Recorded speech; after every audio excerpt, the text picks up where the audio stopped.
Bem, turma, na aula de hoje a gente vai dar continuidade, né, para esse estudo do trabalho e energia. Estamos na aula Trabalho e Energia, parte 2, tá bom? A gente vai falar um pouquinho mais sobre a energia potencial, sobre sistemas conservativos e estender aquele conceito, a relação de trabalho com a variação da energia cinética e a relação entre trabalho e variação de energia potencial para enunciar, né, um princípio da conservação, um princípio geral da conservação da energia mecânica, tá bom? E finalizar fazendo alguns exemplos de aplicações desse princípio ou dessa lei da conservação da energia mecânica, tá bom?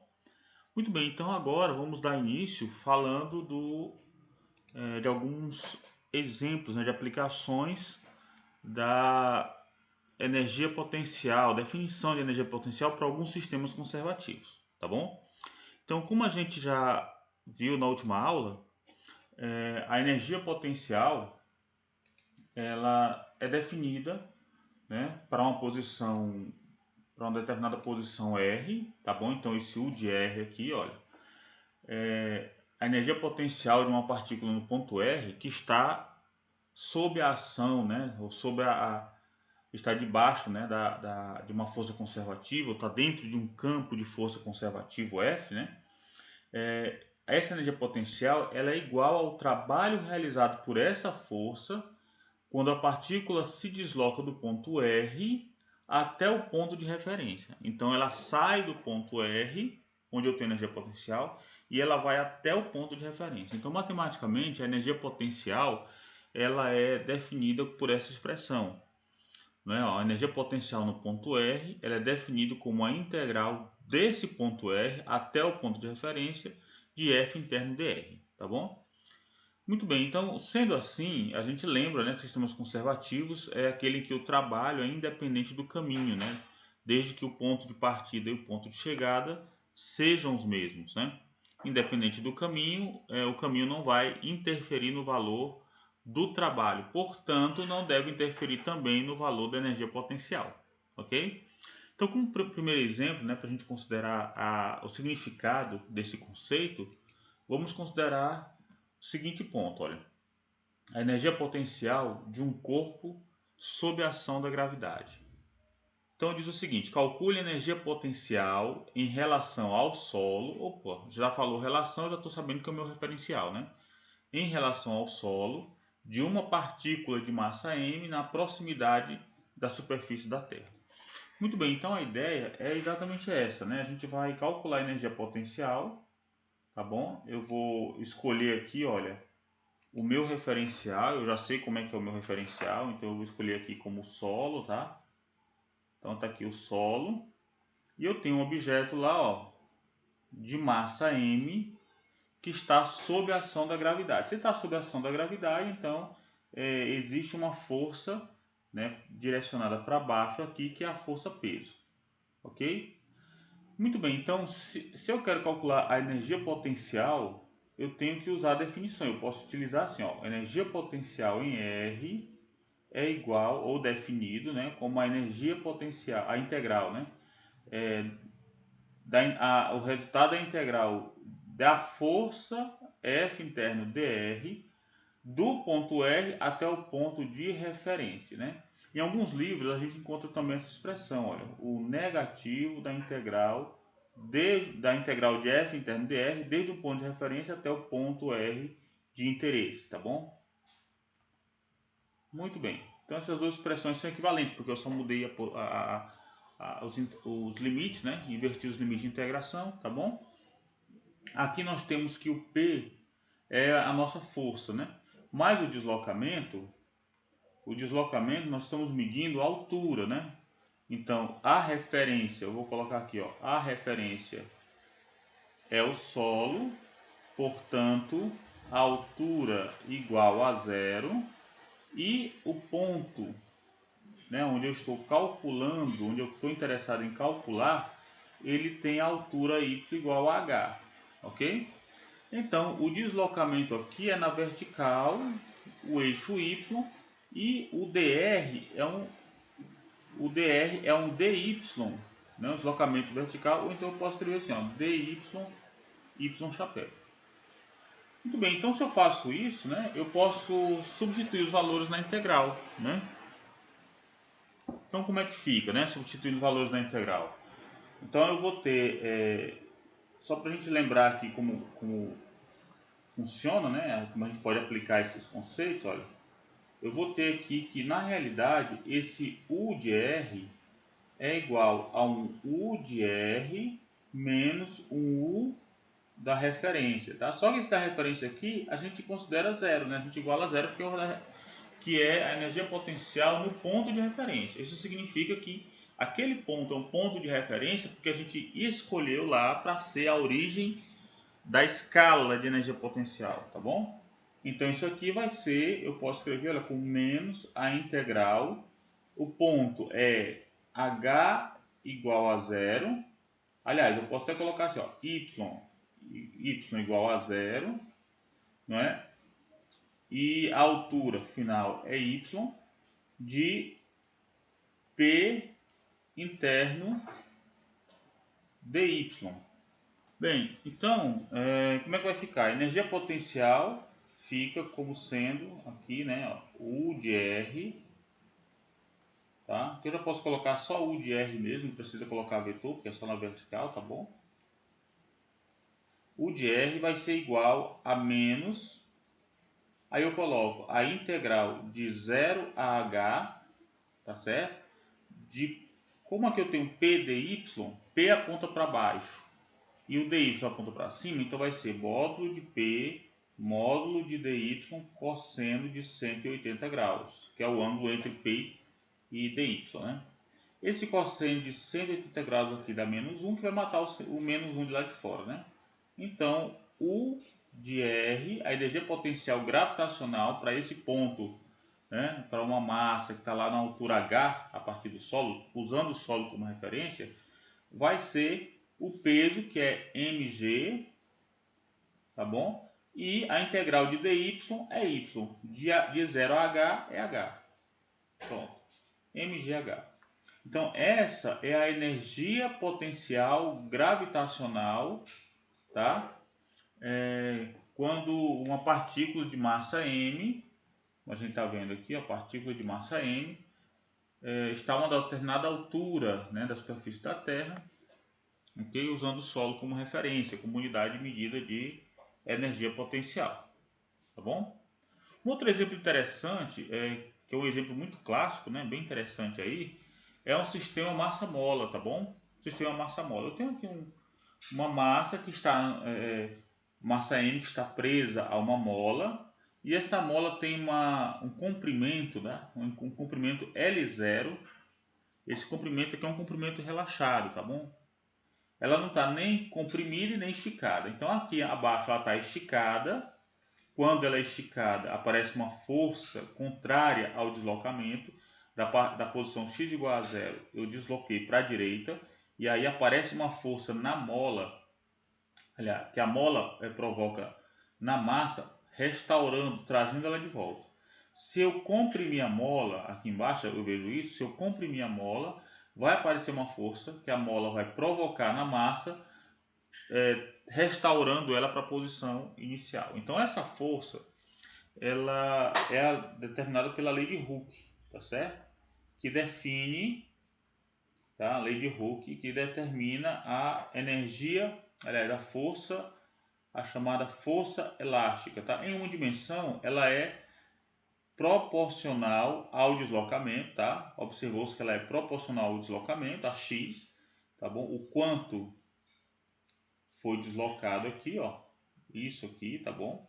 É um delta x, que seria o deslocamento, tá bom? E aqui o quanto que ela foi comprimida, ó. Esse aqui seria o delta x. Então aqui eu poderia colocar simplesmente aqui a força é igual a k vezes delta x, tá? Eu poderia colocar assim, ó, k vezes delta x. No entanto, esse delta x, lembrando que delta x é igual à posição final menos a posição inicial, que é zero, né? Tá vendo? Que é zero. Então acaba ficando só o x mesmo, tá? Vai ficar x menos x0, que é igual a x menos zero. Portanto, só x. É por isso que aqui eu vou colocar apenas x, para simplificar, ok?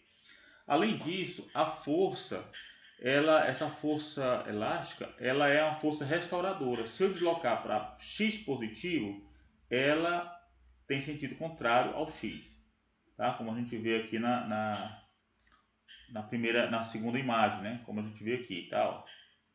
Tá bom? Então, deslocamento para a direita, força para a esquerda. Abaixo eu tenho deslocamento para a esquerda, força para a direita. Então, convém levar em conta também o caráter restaurador. Essa daqui é a força restauradora, né? Uma força restauradora. A força elástica ela faz parte de uma classe, né, chamada forças restauradoras, que são os requisitos para ser uma força restauradora, que ela seja proporcional ao deslocamento, como é o caso, e que seja, sim, que seja aplicada em sentido contrário, tá bom?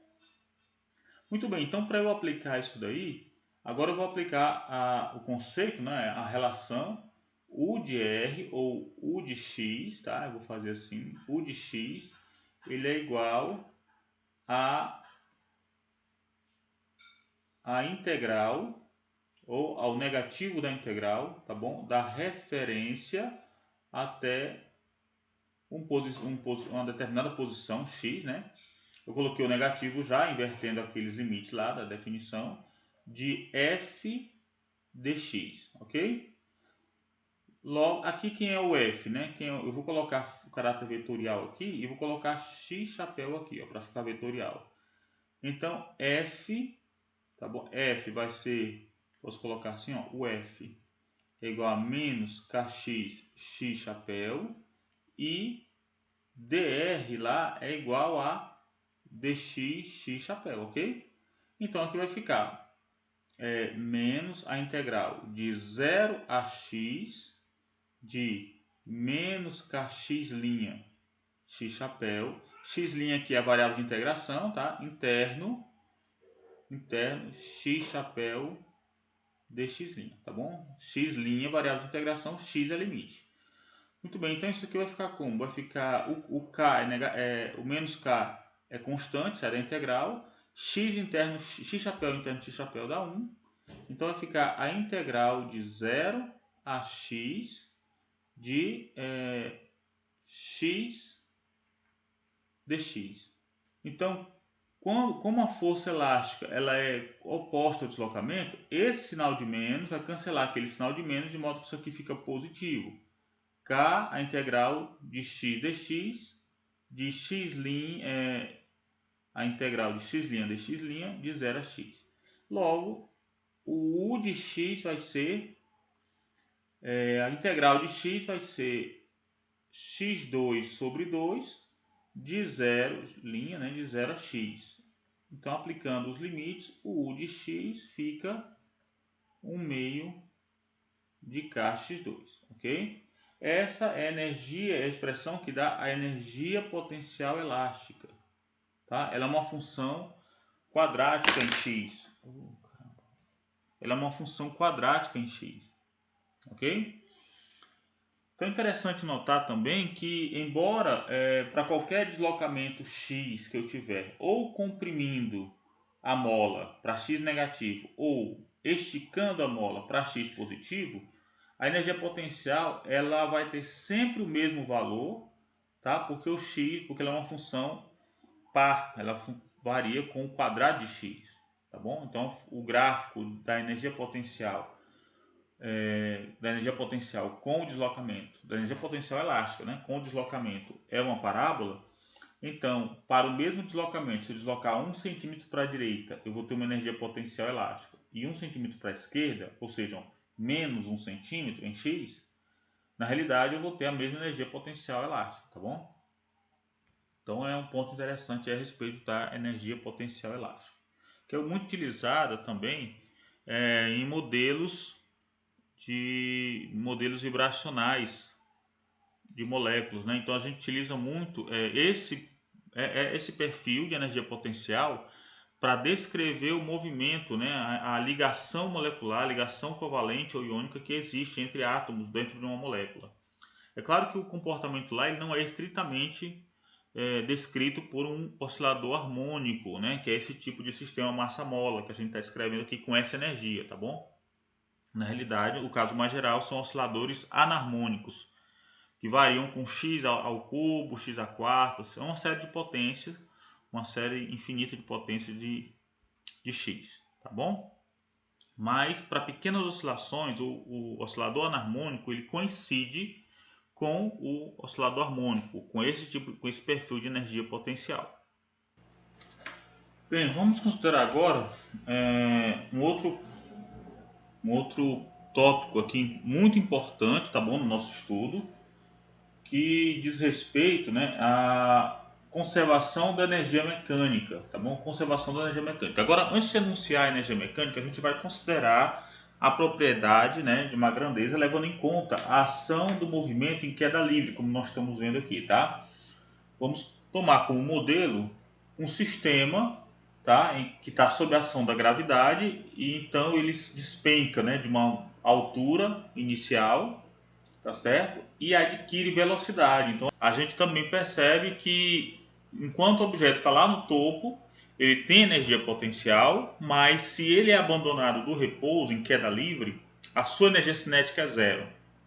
Agora, à medida que ele adquire velocidade em queda, por causa da queda, ele adquire velocidade, a sua energia cinética aumenta e a sua altura diminui. Então, existe aí uma variação entre energia cinética e energia potencial, que é isso que a gente vai considerar agora. Então, vamos considerar o caso de um modelo, né? Esse modelo aqui de um corpo em queda. Imagine então que nós temos uma esfera, né, que ela sai lá da posição da altura inicial cai, e à medida que ela despenca, ela adquire velocidade, mas perde altura. Então vamos chamar aqui a altura, tá bom, de eixo y, tá bom? A altura aqui de eixo, vou marcar aqui, olha, eixo y, tá? Vai marcar a altura. E aqui eu marquei duas posições no eixo y, eu vou chamar aqui de altura H1 e aqui a altura H2. Vamos considerar então, na altura, enquanto o objeto, a bolinha aqui de massa M, passa pela marca H1, ela vai ter uma energia potencial gravitacional U1 e como tem uma velocidade, uma energia cinética K1 também. E à medida que ela passa pela marca do H2, ela vai ter uma energia potencial U2 e uma energia cinética K2, ok? Muito bem, o que nós vamos analisar é o comportamento de uma grandeza que nós vamos chamar de E, que é igual à energia potencial mais a energia cinética. Tanto na posição 1, na altura H1, quanto na posição na altura H2, ou seja, o E2 igual a U2 mais K2, tá bom? Aqui é um K maiúsculo, tá certo? K2. Fazer assim. Pronto. Muito bem, então, lembrando que enquanto o objeto está em queda livre, né? Aqui a gente não está olhando para o tempo, mas lá na posição H2, ele tem uma velocidade V2, então ele está numa altura H2 e numa velocidade V2, e na altura H1, ele está com uma velocidade V1. E essas velocidades elas estão relacionadas, visto que o objeto está em queda livre sob a ação da gravidade. Então, outro ingrediente importante para o nosso estudo é lembrar que a aceleração é g, apontando para baixo, claro, né? E também lembrar que a velocidade no ponto 2 e a velocidade no ponto 1 estão associados através da equação de Torricelli, né? V2 ao quadrado é igual a V1 ao quadrado menos 2g ΔH, ou seja, onde ΔH é igual a H2 menos H1, a altura final menos a altura inicial. Ele está caindo, então H2 menos H1. O sinal de menos porque enquanto o Y aponta para cima, o G aponta para baixo, tá bom? Muito bem, então quando a gente trabalha com essas duas equações, eu vou ter que o E1 eu posso escrever como mgh1, certo? mgh1 mais a velocidade, a energia cinética K1, que é 1 meio de mv1 ao quadrado. Enquanto que E2 vai ser mgh2 mais 1 meio de mv2 ao quadrado. No entanto, v2 ao quadrado eu posso trocar por esse termo aqui, né? Então vai ficar mgh2 mais 1 meio de m que multiplica v1 ao quadrado menos 2g que multiplica H2 menos H1. Tá? Troquei logo o ΔH.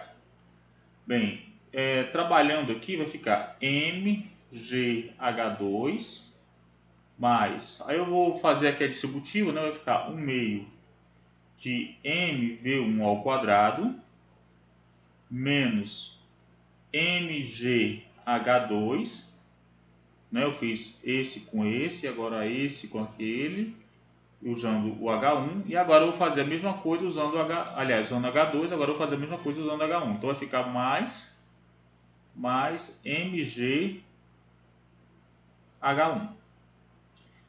Então desse resultado eu já percebo aqui claramente, né, que eu posso cancelar esse com esse, de modo que eu fico com apenas o que sobra aí. Olha, isso aqui é nada mais do que o K1 e esse aqui é o 1, ou seja, E2, né? O E2 aqui, ele nada mais é do que o E2 aqui, nada mais é do que K1 mais o 1, ou seja, é o próprio E1. Em outras palavras, E1 é igual a E2, mostrando que essa grandeza aí que é a soma da energia cinética com a energia potencial, ela é constante para um sistema conservativo, tá bom? Num sistema conservativo, ok? Que é o caso do campo gravitacional que nós estamos estudando. Então, essa expressão, o fato, quando a gente encontrou esse resultado, nós concluímos então que a grandeza que é dada pela soma da energia potencial mais a energia cinética, isso aqui é constante, tá bom? É constante num sistema conservativo. Eu fiz questão de deixar isso aqui declarado aqui em destaque, né? Para ficar bem claro que, embora a gente tenha trabalhado, né, a gente tenha considerado o caso para um objeto, né, um objeto num sistema, num campo gravitacional, isso aqui, essa regra vale para qualquer sistema conservativo, onde eu somando a energia potencial com a energia cinética vai dar uma grandeza tá certo? Que é constante no tempo. E aí eu lembro que é constante, eu tenho que descrever qual é a grandeza, né, com relação a qual nós estamos nos referindo. Quer dizer, nós estamos nos referindo aqui ao tempo. A energia ela é constante para sistemas conservativos. Esse né, como a gente já adiantou, é a soma da energia potencial. Esse aqui, olha, é a soma da energia potencial com a energia cinética, tá bom? Esse energia potencial mais energia cinética. Lembrando, embora a gente tenha falado aqui do sistema de um campo de força gravitacional, para qualquer sistema conservativo, a energia associada não só à gravitacional, mas a energia do campo mais a energia cinética, a soma delas é constante. E essa grandeza nós chamamos de energia mecânica, tá bom? Então eu vou colocar o mecânico aqui para a gente não esquecer, ok? Energia mecânica, tá bom? Então isso aí mostra que a energia mecânica, em outras palavras, vamos lá, vamos enunciar aqui, né? A energia mecânica num sistema conservativo é constante no tempo. Eu gostaria de considerar esse outro ponto olhando o seguinte comportamento. Se eu olhar agora em relação ao tempo, o que nós vamos ver é que, embora num objeto em queda livre, o objeto está sob a ação da gravidade e a sua altura ela varia, esse h que é a altura, ela varia com o tempo que está em queda livre, enquanto que a velocidade também, o k, que é a energia cinética, 1 meio de mv2, também é função do tempo. Muito bem, então quando eu levo isso em conta, a gente observa que com o passar do tempo, enquanto o objeto está caindo, né, a energia potencial diminui, enquanto que a cinética aumenta.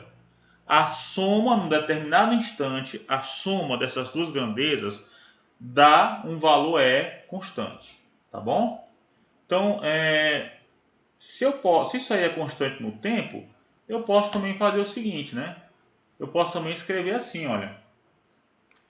Qual deve ser, então, o comportamento desse E no tempo? Então, se E é igual a U de T mais K de T, então, quanto é dE dt? Nós já vimos isso quando a gente calculou no slide anterior, a gente calculou ΔE, que é E2 menos E1, que dá zero. Agora vamos olhar essa mesma conclusão aqui, esse mesmo resultado, por esse outro perfil aqui. Então eu vou calcular ddt do U, que é menos mgy, tá? Eu vou fazer, aliás, vou fazer devagarinho aqui, né? Vai ser du mais ddt de k. Logo vai ser ddt de menos mgy, lembrando da relação entre o g e o deslocamento, entre o g, aceleração e deslocamento vertical, que é o y, tá bom? Mais ddt do k, da energia cinética, que é 1 meio de mv ao quadrado. E aqui eu vou especificar o v como sendo apenas o v na direção vertical, tá? Não é vx, é apenas um vy. Eu não vou especificar o y porque nós estamos considerando só o movimento vertical.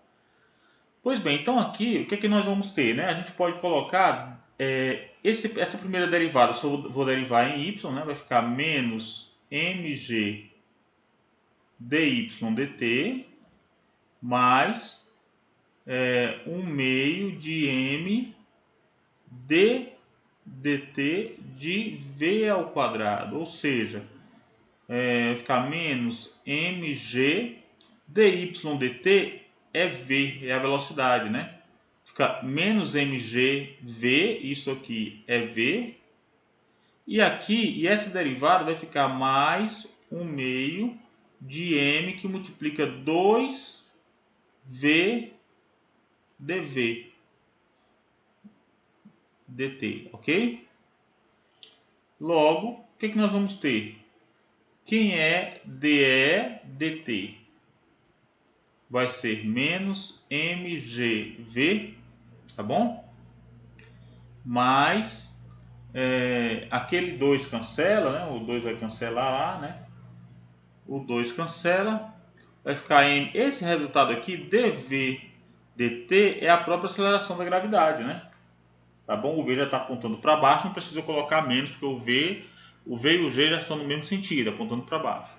Então vai ficar m vezes v vezes g, ou seja, isso aqui mostra que dE dt para o sistema conservativo, no caso do campo gravitacional, nós estamos usando como modelo, dá zero. É uma outra maneira de expressar aquilo que a gente já encontrou, né, no slide anterior, que para sistemas conservativos a energia mecânica, tá, eu vou colocar aqui, a energia mecânica, ela se conserva, tá bom, no tempo, ok? Um ponto interessante é que a partir disso nós podemos estender também uma relação, revisitar aquela relação entre energia potencial, em variação da energia potencial, variação do trabalho, variação da energia potencial, variação da energia cinética e do trabalho. Tá bom? Como que a gente vai fazer isso?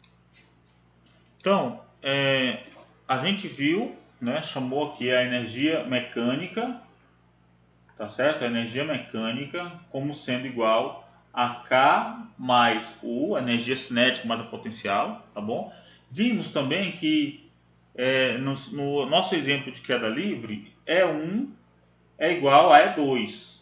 E1 que é igual a U1 mais K1 e E2 igual a U2 mais K2, de modo que ΔE, que é igual a E2 menos E1, dá zero, né? Por que que deu zero? Ora, porque se conservou no tempo e nós encontramos o E2 igual ao K1.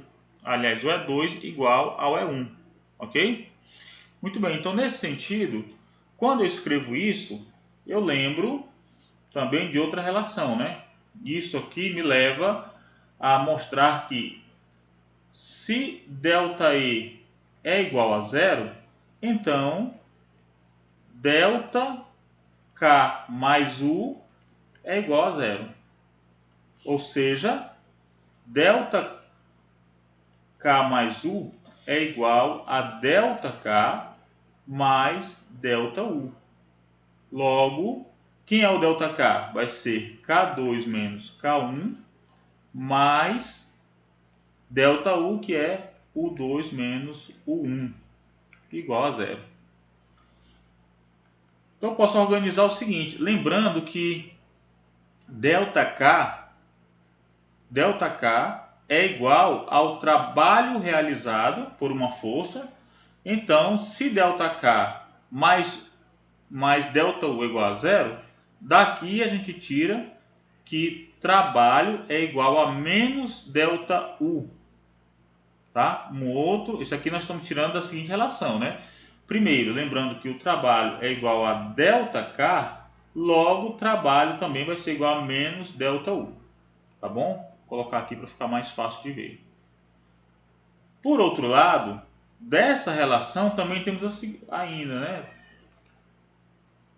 E ainda podemos escrever como se K2 menos K1, tá? Mais o 2 menos o 1 é igual a zero, então vamos organizar quem é na situação 2, na situação 1. Eu vou colocar K2 mais o 2 de um lado, tá certo? Mais, agora vem menos K1 menos o 1 igual a zero. Portanto, K2 mais o 2 é igual a K1 mais o 1, conforme já havíamos previsto. Então, um resultado interessante aqui é a relação entre uma forma de você representar o teorema trabalho e energia cinética, tá bom? E a relação entre o trabalho e a variação da energia potencial. Tá? O sinal de menos mostra para nós o seguinte. O que significa o sinal de menos? À medida que o objeto ganha velocidade, trabalho, à medida que a energia cinética aumenta, né, ele ganha velocidade, trabalho, né, funciona como uma maneira de você acrescentar energia no sistema, ok? Então, se uma força é aplicada num objeto e faz ele aumentar de velocidade, né, ele se torna cada vez mais rápido, ele ganha energia cinética, portanto, o efeito do trabalho é dar energia para o sistema, tá bom? A força que é aplicada num bloco, num objeto, faz a sua velocidade aumentar, é porque esse objeto ganhou energia cinética. Se ele ganhou energia cinética, o trabalho realizado pela força foi de transferir o efeito, foi transferir energia para o sistema. Então ele aumentou essa energia cinética. Por outro lado, imagine que você tem um objeto no solo e a altura é zero, tá bom? A altura dele é zero. Quando a altura é zero, a energia potencial gravitacional, por exemplo, é mg vezes zero. Então a energia é zero. Mas à medida que eu realiza o trabalho levantando esse objeto, ele ganha uma distância, uma separação. Então a configuração do sistema do conjunto terra-objeto começa a mudar. Quando isso acontece, essa altura que ele ganhou confere ao sistema uma energia potencial. E essa energia potencial foi dada para o sistema porque alguém realizou o trabalho de deslocar ele para cima, acumulando energia na forma de energia potencial para aquele sistema. Então, tanto variação de energia potencial quanto variação de energia cinética tem a ver com o trabalho que está sendo realizado por uma força, tá certo? É isso que essas duas relações mostram para nós. Então, agora vamos falar sobre algumas aplicações, né, desse princípio da mecânica, da conservação da energia mecânica, tá bom? Então, aqui a gente vai ter o seguinte, um bloco de massa M igual a 2 kg, está aqui a massa de 2 kg, né? Ele está se movendo inicialmente com uma velocidade de 4 metros por segundo. Você está vendo aqui que está se deslocando para a esquerda, tá ok? E aí ele vai encontrar lá na frente, ó, ele vai encontrar essa barreira de apoio, tá bom? Para comprimir a mola, de modo que a mola vai parar, vai fazer a velocidade do bloco chegar a zero, tá bom? Essa mola tem uma constante elástica K que vale 800 newtons por metro e a velocidade com que o bloco vem, né, e toca o objeto, toca aqui essa barreira, toca a mola é de 4 metros por segundo. Muito bem. E aí ele é freado, né, por uma mola de constante elástica, 800 newtons por metro. Calcule, letra A compressão máxima, Xm da mola.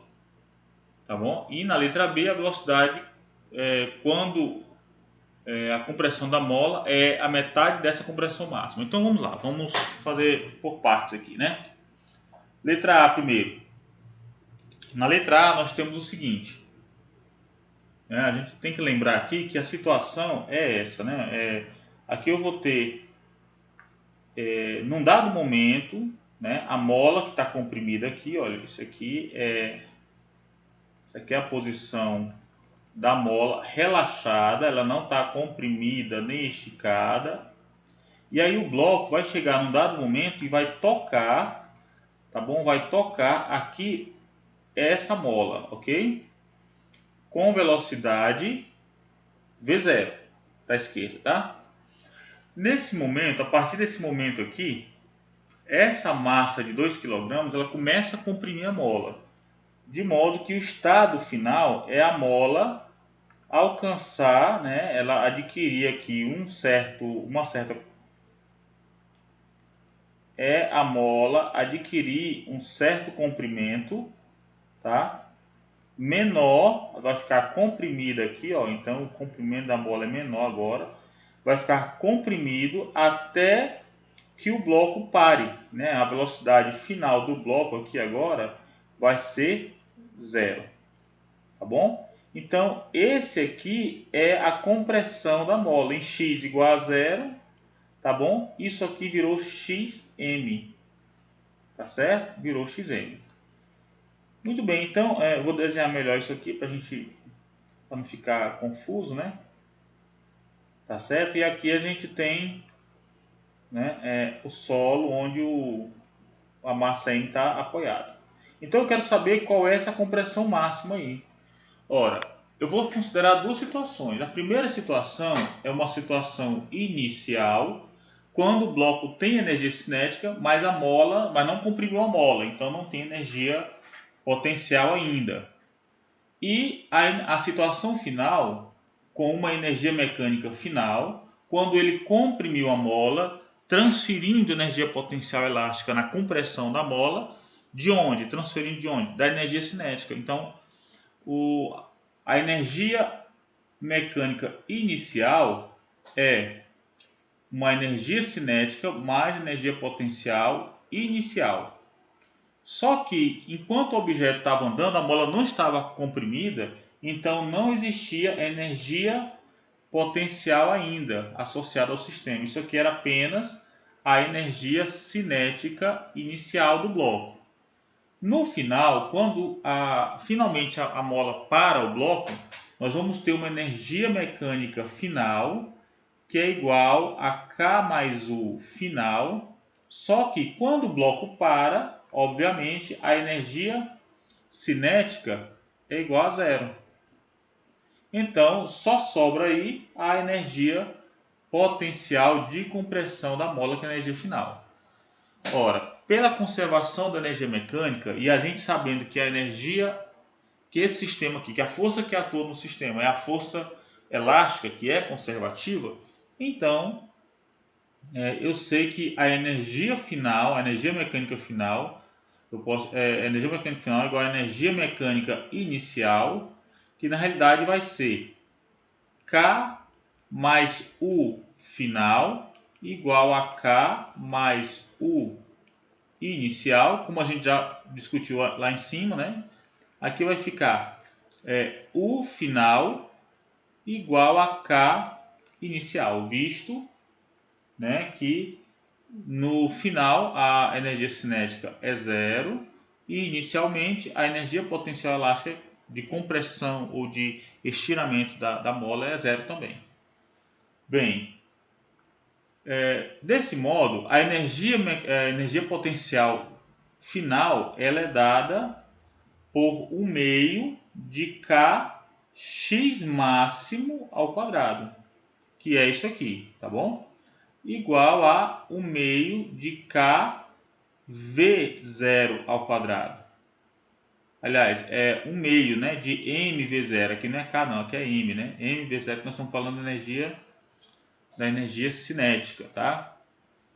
Bem, daqui o Xm ao quadrado vai ser M sobre K V0 ao quadrado, visto que eu cancelei esse 1 meio aqui, tá bom? Cancela o meio, né? Tá certo? Então, o Xm vai ser raiz quadrada de M sobre K vezes V0 apenas, né? Tá bom? Substituindo os valores, teremos que o Xm vai ser, vamos lá, raiz quadrada, a massa é 2 kg, tá? A constante elástica é 800 newtons por metro e a velocidade é 4 metros por segundo. Fazendo as contas, encontramos o Xm igual a 0,2 metros ou 20 centímetros, né? Tá bom? Essa é a maior compressão, a compressão máxima da mola. Falta ainda discutirmos a letra B, tá bom? Mas já encontramos aí a compressão máxima da mola, tá bom? Bem, agora que encontramos a compressão máxima, vamos para a letra B. Na letra B nós temos a velocidade do bloco quando a compressão da mola é Xm sobre 2. Então eu já sei que em x igual a zero, quando o bloco toca a mola, a velocidade é V0, tá bom? De 4 metros por segundo. Quando finalmente eu encontro o Xm, a velocidade do bloco é zero. Mas qual é, então, a velocidade, que é isso que eu quero, né? A velocidade do bloco, quando nós estamos no meio do caminho entre 0 e Xm, tá bom? Então, para fazer isso, é a mesma coisa. Eu vou fazer, aplicando aqui o princípio da conservação da energia mecânica, nós vamos ter que a energia mecânica, né? A energia mecânica, ela vai ser igual. Aí eu posso escolher, lembra? A gente tem uma energia E1 e tem uma energia E2 quando ele tocou, esse E1 quando tocou bloco, a mola, né? E o E2 quando ele parou, tá certo? Que eles são iguais. Muito bem, então posso lembrar, por exemplo, que a energia mecânica em qualquer momento é a energia mecânica final, por exemplo, né? A energia mecânica final, que é igual a, lembra, vai ser a energia potencial mais a energia cinética final, que nesse caso era apenas a energia potencial elástica, né? A energia potencial final. Isso aqui para no E2, tá bom? Isso aqui na posição final. Isso aqui nós já encontramos que vai ser 1 meio de K Xm ao quadrado. Já temos o Xm e temos K. Agora, no meio do caminho, né? Para x igual a 1 meio de xm, é só aplicar a mesma equação. A energia mecânica aqui vai ser quem? Vai ser 1 meio, aliás, eu posso até escrever isso aqui, né? Vai ser K mais U, que é igual à própria energia mecânica final que a gente acabou de encontrar. A gente considerou aqui acima. Então, nós estamos fazendo o seguinte, eu tenho aqui o eixo X, o deslocamento.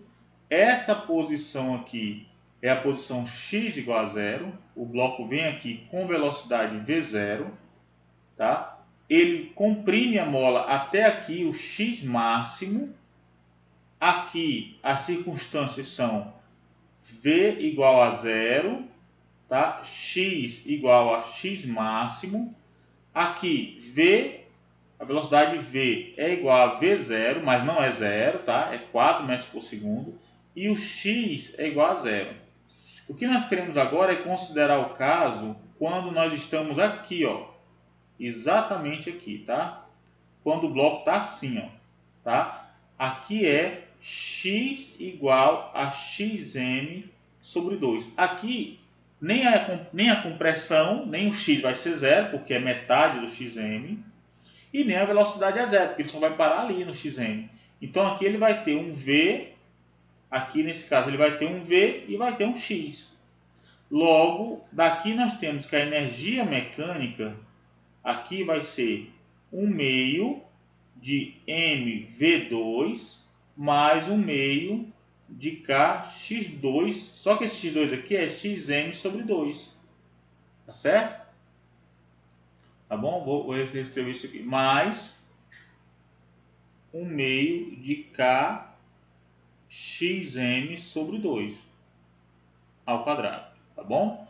Então esse resultado aqui, que é igual, esse resultado, a energia mecânica aqui, tá? Ela é igual à energia mecânica lá no final, o EF, e é igual à energia mecânica inicial, porque a energia mecânica ela é igual, ela se conserva, ela é igual em qualquer instante.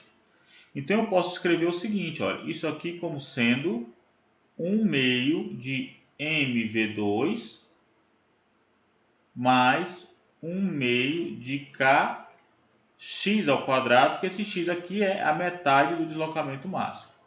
Desses pontos todos, o que é que eu tenho? Eu já tenho esse, esse e esse, né? A única coisa que eu ainda não tenho é o V, que é exatamente o que eu quero, é a velocidade do bloco. Eu quero a velocidade do bloco, tá? Então é só isolar a velocidade, né? Não tem segredo nenhum. Então isso aqui vai ser, vamos lá, vamos organizar as coisas. 1 meio de kxm ao quadrado, que é a energia final, que é a própria energia mecânica, a energia potencial igual à energia final, energia total, né? Que é igual a 1 meio de mv ao quadrado, que é 1 meio, mais 1 meio de kxm ao quadrado sobre 4. Tá bom? Obviamente eu posso simplificar isso aí cancelando todos esses 1 meio, tá? E escrever mv ao quadrado como sendo kxm ao quadrado menos kxm ao quadrado sobre 4. Ou seja, isso aqui é 3 quartos de kxm ao quadrado. Portanto, v ao quadrado é igual a 3kxm ao quadrado sobre 4m. Logo, v é igual a raiz quadrada de 3k sobre 4m xm. Substituindo os valores, fazendo as contas aí, o K é 800 newtons por metro, a massa m é 2 kg, xm é 0,2 metros. Aqui nós vamos encontrar 3,46 metros por segundo, ok? Então tá aí, né? Encontramos também, além da compressão máxima, encontramos também a velocidade do bloco. Bem, então, no próximo problema, né, vamos considerar aqui um bloco que cai a partir do repouso, tá bom? Então a gente está vendo aqui um bloco que cai a partir do repouso, né, numa plataforma que está suspensa aqui por uma mola de constante elástica K. A altura do objeto, ele está saindo do repouso, ele está a uma distância, a uma altura h a partir da superfície, né, da plataforma, tá bom? Então, quando esse objeto cai, ele sai do repouso, ele adquire velocidade. Quando ele tocar essa plataforma da mola, ele vai comprimir a mola e eu quero saber qual é a compressão máxima da mola. Tá legal? Então vamos lá. Aqui a gente pode observar, nós temos três situações, tá bom? A gente percebe que nós temos a situação inicial, que eu vou chamar situação zero, tá bom? Temos a situação zero aqui, no instante t igual a zero, nós temos uma energia mecânica total E0. E aí ele desce, alcança a plataforma, né, esse patamar aqui, essa altura, tá bom? Ele vai tocar a plataforma, tá certo? Com uma energia mecânica total E1, tá certo? Que vai ser igual a K mais U1, aqui igual a K mais U no instante t igual a zero. E aí depois ele vai prover aqui o toque, né, da massa M na plataforma, vai comprimir a mola para uma outra altura, ok? Dando uma outra energia mecânica total igual a K mais U2, tá bom? Eu vou me referir à altura, às posições na vertical, como o eixo Y, né, que sai daqui, ó, apontando para cima, tá legal? Eu vou fazer assim, ó, como o eixo Y apontando para cima. E lá na posição inicial, nós temos velocidade inicial igual a zero. Aqui, à medida que ele cai, o objeto ganha velocidade, né, porque ele acelera para baixo, tá bom? A gravidade vai fazer ele aumentar a velocidade enquanto ele cai. Chega aqui numa velocidade V1, mas depois, quando ele alcança essa compressão máxima, tá bom? Xm aqui, que ele chamou de Xm, né? A velocidade aqui é zero, porque ele comprimiu no máximo, né? Foi a máxima compressão da mola, o objeto para. Muito bem, então, olhando, né, essas três energias, a gente sabe que a energia mecânica lá no início ela é igual à energia mecânica quando o objeto toca a plataforma, que é igual à energia mecânica quando ele comprime a mola e para. Né? Embora eu tenha falado aqui, ó, energia mecânica no instante inicial, energia mecânica quando toca a plataforma, energia mecânica quando comprime a mola, como E0, E1 e E2, na realidade elas têm o mesmo valor, porque a energia mecânica total do sistema se conserva. Tá bom? Então eu vou falar o seguinte, nós vamos destacar aqui que lá na altura inicial, né, eu vou colocar aqui a altura inicial da mola como sendo, vou colocar aqui, ó, vou abrir espaço, a altura inicial da mola, eu vou chamar de Y1, tá bom? Vou chamar aqui de Y1 e a altura da mola quando comprimida vai ser Y2, tá bom? Esse XM aqui, que ele chamou de X, mas eu vou chamar de Y porque é na vertical, eu prefiro assim, mas não faz diferença nenhuma. Esse XM nada mais é do que o Y1 menos o Y2, ou seja, um delta Y aí, tá? Tá certo? Então não tem problema nenhum a gente chamar isso aí de Y, no final a gente só lembrar dessa traduçãozinha aqui. Então vamos lá, quem é o E0? Ora, o E0 ele vai ser a energia mecânica, a energia cinética, mais a energia potencial lá no instante zero. Como lá ele sai do repouso, a energia cinética é zero, ele só vai ter energia potencial gravitacional, que é dado por mg e a altura, né? Como h é a distância só do m para a plataforma e a altura da plataforma é y1, então isso aqui vai ser h mais y1. Eu estou tomando o solo, tá? Como eu estou tomando aqui o solo como sendo o meu referencial na energia potencial gravitacional, tá certo? Estou usando o solo, não estou usando a superfície, a plataforma como zero da energia potencial gravitacional não, tá? Eu estou trazendo para o solo isso, ok? Muito bem, como é que fica aqui, né? O que mais que a gente ganha? Aqui a gente vai fazer o seguinte, então eu tenho aqui o E0, eu tenho também o E1. Quem é o E1? Vai ser o K mais o U lá na altura Y1, tá certo? Então lá ele tem uma velocidade V1 e tem uma altura, quando ele toca a plataforma, tá? Ele vai ter uma velocidade, não é mais V0, né? O V0 é igual a zero, ele não está mais lá. Ele caiu e tocou a plataforma, vem com velocidade V1. Então vai ser 1/2 de m V1 ao quadrado, né, que é a energia cinética, mais a potencial, que é mgy1. E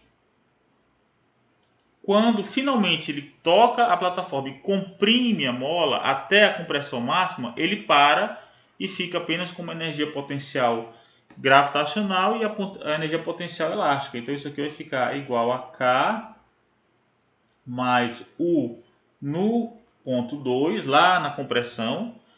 Então ele não vai ter energia cinética, porque ele parou, mas só vai ter energia potencial. Mas a energia potencial aqui ela tem duas componentes. Ela tem tanto energia potencial gravitacional, porque ela ainda está na altura Y1, acima do solo, e comprimiu a mola. Então tem também energia potencial elástica. Então vai ser M, vai ficar como MY2, aliás, MGY2 mais 1/2 de K.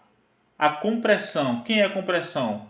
Vai ser, eu vou chamar essa compressão de ΔY, tá? ΔY ao quadrado, tá bom? Lembrando que ΔY é isso aqui, ó, tá certo? Eu chamei o XM de ΔY, tá bom? Muito bem, a partir disso, o que é que nós podemos fazer? Podemos até melhorar um pouquinho. Eu vou fazer o seguinte, eu vou mudar isso aqui para xm ao quadrado, tá bom? Lembrando que xm é y2 menos y1, tá bom? Então eu não vou usar o delta y para a gente não carregar muita coisa aqui. Bem, o que é que nós temos? Nós temos esse sistema aqui com 3 equações para encontrar o xm, tá? Eu posso então relacionar, por exemplo, a energia final é 2. Dá para relacionar a energia final é 2, tá? Eu vou marcar aqui, ó, a energia final é 2 com a energia final, a energia inicial é 1, né? E aí eu sei que a diferença entre elas é 0, ou seja, uma é igual à outra. Posso fazer então assim, vamos lá. Se eu igualar a energia E2 com a energia E0, o que é que eu vou ter? Ora, eu vou ter mgy2 mais 1/2 de kxm ao quadrado igual a mg que multiplica h mais y1, certo? Então eu estou relacionando essa com aquela, ó, tá certo? Sem passar, não precisa passar pela 1, tá bom? Caso seja necessário, a gente volta nela, mas não tem problema. Bem, isso aqui, se isso é verdade, eu posso escrever então como sendo 1/2 de kxm ao quadrado, tá? Mais mgy2. E aí eu vou trazer, só reescrever esse primeiro termo, vou trazer mgy1 para a esquerda, vai ficar negativo, menos mgy1. E aí eu já posso juntar com esse aqui para colocar assim, ó, mgy2, tá? mgy2 menos y1. y2 menos y1 já é menos xm, né? Tá certo? Então eu trouxe esse termo aqui, mgy1 para a esquerda, né? E aí ficou faltando o menos mgh igual a zero. Tá certo? Muito bem. Então daqui, só organizando as coisas, isso aqui é igual a menos xm. Então vai ficar xm,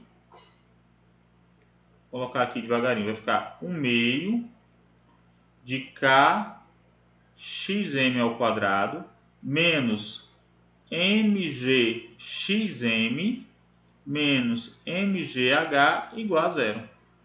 Tá bom? Vamos organizar então melhor as coisas, né? Reescrevendo, nós vamos ter o seguinte.